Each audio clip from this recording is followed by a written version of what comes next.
Right, we're back here with Dominic Nolan today. It was several months to me being with you, Dominic, and there's a lot of progress being made on the car.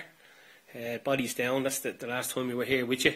So today I think we're going to do the brakes and the clutch. So maybe you could talk us through what modifications you've made to the braking system on this XK120. As you know, 120, when it was built originally, had drums all around, right? But for a car this caliper, really, you really need discs. So it's a question of deciding what discs you want to use. Many people use Cooper Craft, which is one you can buy. I'm sure that's the name of it. Well, I decided to keep this car to all Jaguar parts, so I decided to use Mark 9 disc brakes, which are rather large compared to the earlier 150s and the E-types. They're much bigger, they're 2 and 2¼ inch. But as usual, they're like hen's teeth to get. But I eventually got them anyway because they actually used when they race XKs, they use this type of brakes. So you see them here in the front. They're the same calipers which is used on the Aston Martins. So it changed this whole system from the drum to disc brakes. And in addition to that, I've put a servo system, which is up here. Now that's where it's mounted on a 150, because you know the 150 had disc brakes and they had a servo system on it. And because I'm getting older, I felt that I needed a bit of assistance in braking the car, so I decided to put a servo. A lot of trouble, a lot of work, but I'm sure it'll be worth it in the end. I also used a dual master cylinder, which is down here.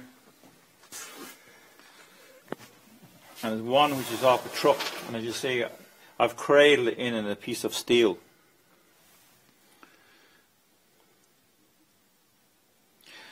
And apart from that, I've used a balancer for the back. So if too much pressure goes to the back, it throws it back to the front. Now that is not a jack part, that's belonged to a Mini. 1960 Mini. It's right at the back. You can't really see it. It's enclosed at the moment underneath. So it'll make the car much easier to drive, you know, for stopping anyway. And Dominic, we still have the drums on the back of the car. Still have drums on the back, because if you change the disc on the back, you have to put lever systems, which is much more complicated to change. But in my theory, it's the front brakes is the ones that stop you. And by having the drums at the back, it just slows you down, which to me is a better idea. Right, well, we'll start doing a bit of bleeding. Start bleeding the system now, and from there we should have some brakes, hopefully. We won't have too much trouble. Okay, and we hope to have a look at the clutch system on the car today as well. Yeah.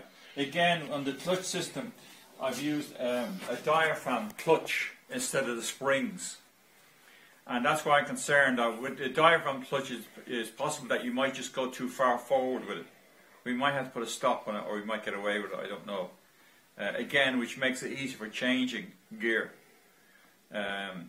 Because most of these cars of this age, the 120s and the 140s, unless you're big, strong, they're hard to drive, and so forth like that.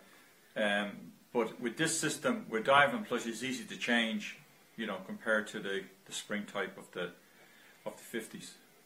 Out of pack.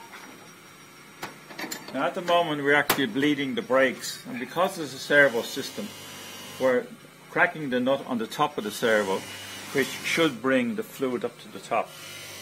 We have fluid on all the bottom, but still no pedals, and we feel that if we actually crack the top part up at the servo, that should bring up the fluid like you would a radiator. Pat, you pump her up again, please. When you're ready, hold on to her.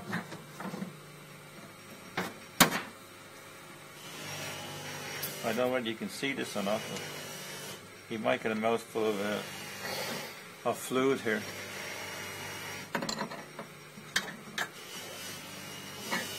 Right, Pat, you want to pump her up again? And hold on to it there again, please.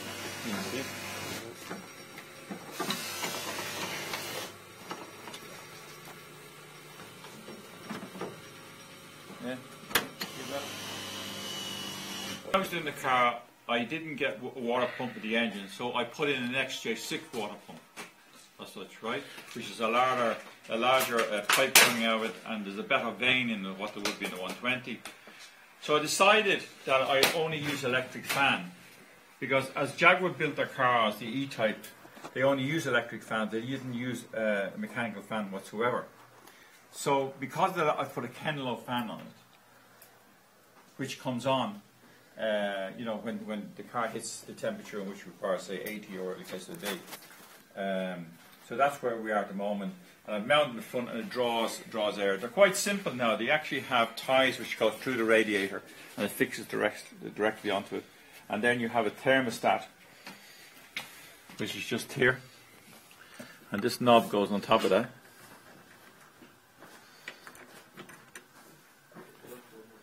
And that controls the thing. I'm also going to put an overriding switch, so if anything goes wrong with the thermostat, I can switch the fan on directly, because I'm relying on the actual fan itself. And a lot of the Series 2 and Series 3 E-Types, they just had electric fans. They didn't have any mechanical fans, because in lots of cases when you're building a car like this, you need electric fan when you're driving it very, very fast. The mechanical fan isn't sufficient enough. And also when you're in traffic, it keeps the car a lot cooler by having an electric fan.